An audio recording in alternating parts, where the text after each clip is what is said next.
Bunch of static in the line.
Good afternoon, and thank you all so much for taking a little time today to chat a little bit about what happened last night. The reporting of the results and circumstances surrounding the 2020 Iowa Democratic Party caucuses were unacceptable. As chair of the party, I apologize deeply for this. Last night, we were faced with multiple reporting challenges and decided, out of an abundance of caution, to protect the integrity of the Iowa caucuses and their results by taking the necessary steps to review and confirm the data. A thorough, transparent, and independent examination of what occurred yesterday will follow. But let me be clear. My #1 priority has been on ensuring the accuracy and integrity of the results. And we have been working all night to be in the best position to report results. And here, in just a couple of minutes, we will be reporting 62% of precincts from all 99 counties. The bottom line is that we hit a stumbling block on the back end of the reporting of the data. But the one thing I want you to know, we know this data is accurate. And we also have a paper trail and documentation that have been able to use to provide information to help verify the results. This is personal to me. I'm a lifelong Iowan. I have caucused for 20 years. And I know how important it is to our party, to our state, and to everyone, from our neighbors to new voters, to be able to come together all across this state. We want Iowans to be confident in the results and in the process, and we are going to take the time that we need to make sure that we do just that. So I know folks are going to want to be seeing the results as they come in, but I'm happy to take a couple of quick questions before that happens. How can anyone trust you now? We have been working day and night to make sure that these results are accurate. The one thing I will say is that the underlying data, the raw data, is secure. It was always secure. This was a coding error in one of the pieces on the back end, but the raw data, the data that has come in, is secure, and I can assure Iowans of that. Do you worry this could cost anything first in the nation status? Do you worry it could cost you your first in the nation status or endanger the caucuses as a major? The fact is that this is a conversation that happens every 4 years. There's no doubt that that conversation will take place again. But right now, my focus is making sure that we get these results out. We are going to continue to do that, and we will have the results out as soon as we can. Jeff. When do you believe you'll get to 100%? And how can you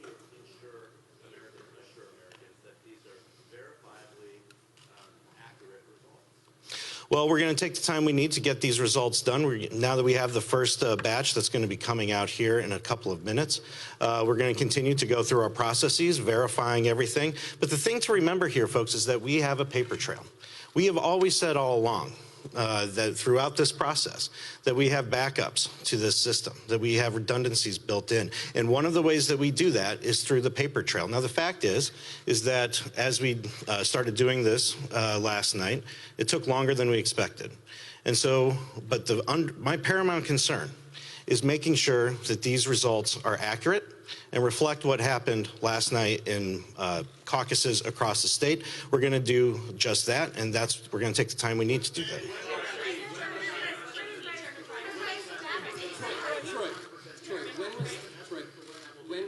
When was the app submitted for review by an independent third party? Why was the app never tested statewide? And why did the Iowa Democratic Party deny the Department of Homeland Security's offer to test the app? We have, I have no knowledge of the Department of Homeland Security making that offer to us.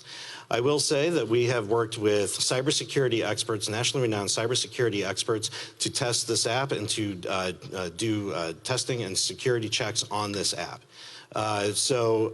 We took the steps we felt was necessary, but we found a coding error last night once we discovered some irregularities as the results started to come in.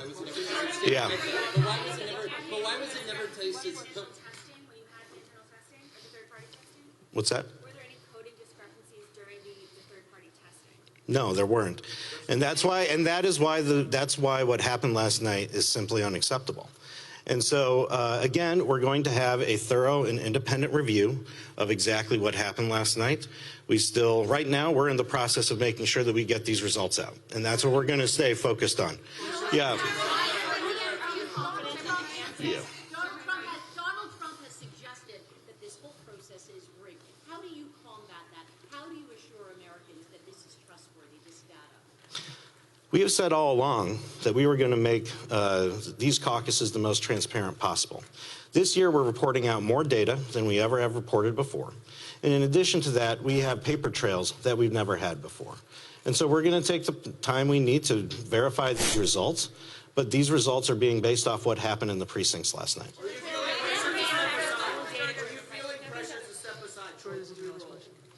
When I ran for chair, I made a commitment to see the caucus process through.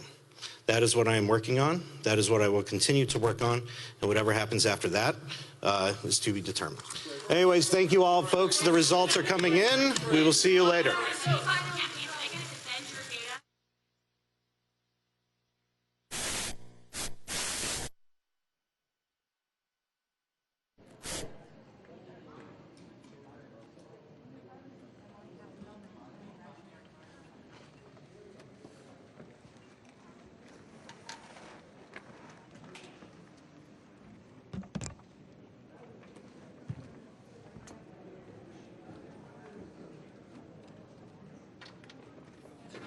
Scrum.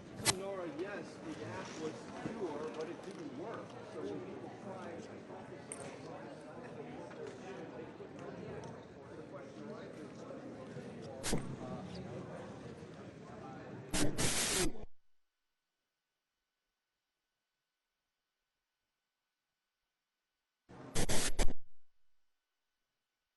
call the telephone. In a phone base.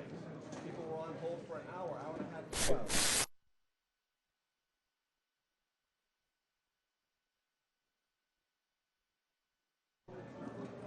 Was hung up on. That's how chaotic the city was last night. It was 62% of the results about to be posted at some near future, we hope. That's still incomplete. I think it feels so like the last data 48 is hours much later than frankly, historically as has been. Much watched later than this process, and we heard Chairman Price and even come out when it here. arrives, it will be an Essentially kind of a heat what they call news conference. here in the Those kind Iowa of 20, 30 a minutes. deep Heads up, point there's a of lot of these national and international invested media tens of running in millions here of dollars trying to get set up in time. more But than put that 2,200 aside, campaign visits over many, his many comments months were not denied victory different.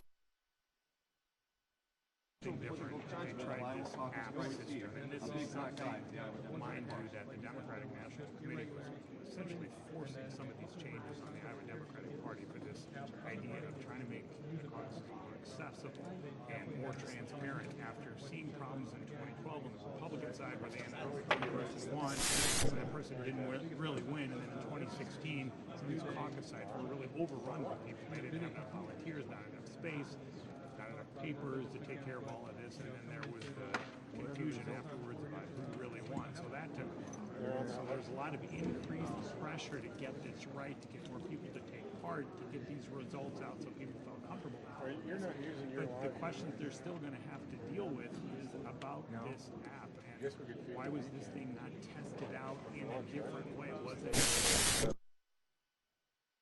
Could you have a test run and said at 9 o'clock, hey, everybody's in there punching the numbers? Anything like that ever done?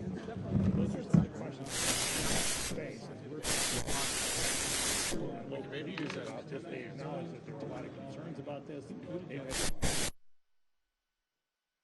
In particular, but frankly, going back to the last couple of months, just knowing this was going to be a whole new thing, and you're dealing with volunteers all over the state. Some people are super technical savvy, so they've never really used anything like this before, and at the end of the day, you're talking about entering in a lot of numbers, figuring out this app, and then hoping that everything gets reported right. It's pretty uncharted territory, at least for the caucuses, as well as, just talking to people we talked to, other people on the street. One man that we talked to, he said, at the very least, just get it right. This has happened on Republican side before. So it's definitely something he understood, taking the time, making sure it's right.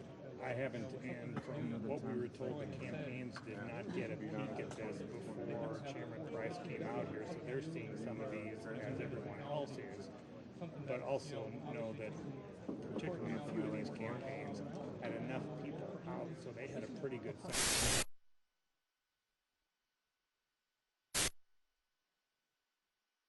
People who gave the speeches they did, and you saw Joe Biden and Amy Klobuchar come out there early, give a rah-rah speech and say, hey, we're off to New Hampshire. They're off to New Hampshire, but they're not off to New Hampshire with a top Iowa finish, and they knew that. You get out there ahead of time, hey, we're still doing great, and we're going to continue on kind of thing.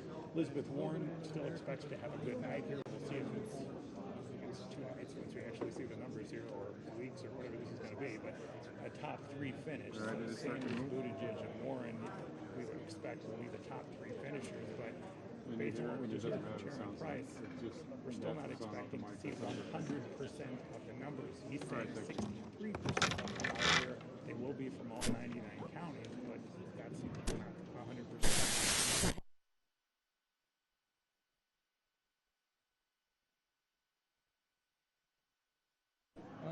I can tell you what, I have not heard. Right, yeah, I have not heard. So I do have.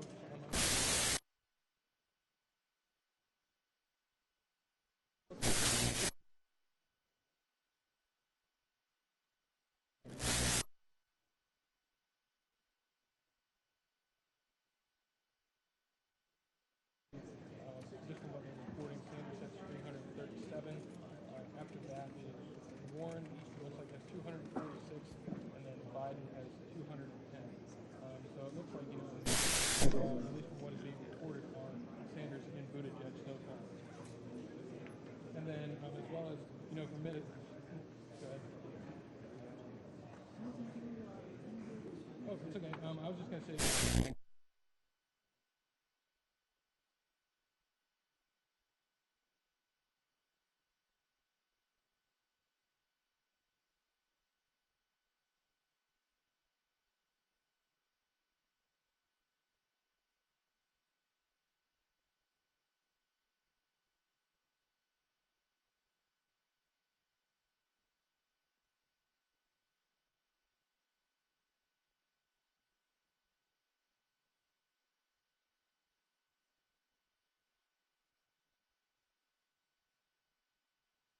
Here's that is what's going on.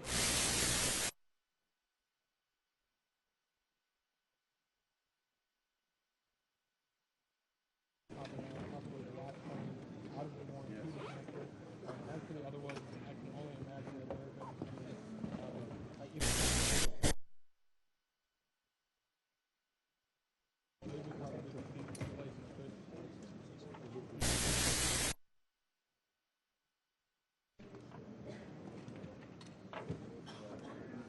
say 63 or 62? 63. Hey there, I gotta go out and go feed the meter on my car real quick. I'm gonna leave Dave's. Okay, Christina, you want to stay tight for a couple minutes? I just gotta go feed my meter, otherwise we're gonna run out of money. So many ways of looking at it. Let's just take your last point there. So many Iowa Democrats I met here in the last couple of days, energized, excited about this, but also felt a great weight of responsibility to get this choice right. They thought they did their job, and the party that asked them to caucus and take this vote seriously didn't do its job. There's a great sense of letdown here in Iowa. Yes, the campaigns have moved on, but Iowans here feel deeply disappointed that a successful caucus that they made a success got ruined after they were done. That's point one. Point two, there's been a long-running debate about the last 10 years. Should Iowa remain first in the nation? And does this caucus system actually work? Is Iowa representative enough of the Democratic Party? Is it too old? Is it too white? All those questions will now come back with a vengeance and added on to led by President Trump said, see, Democrats can't even run a caucus. Are you sure you want to give them nationalized health care? That's a line of attack that makes the amplified the union address tonight, and if not there, elsewhere in the campaign.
thankful for the supporters that we have, but there's still a lot of folks making up their minds. The same people that I saw over the summer in a very New Hampshire way saying things like, you know, that was a great presentation, you're definitely in my top 6 now.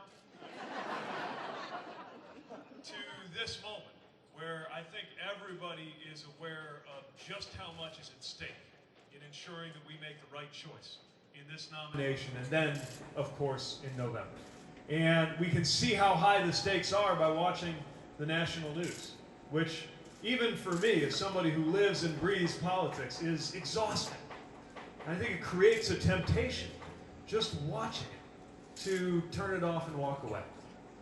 But giving into that temptation is, of course, exactly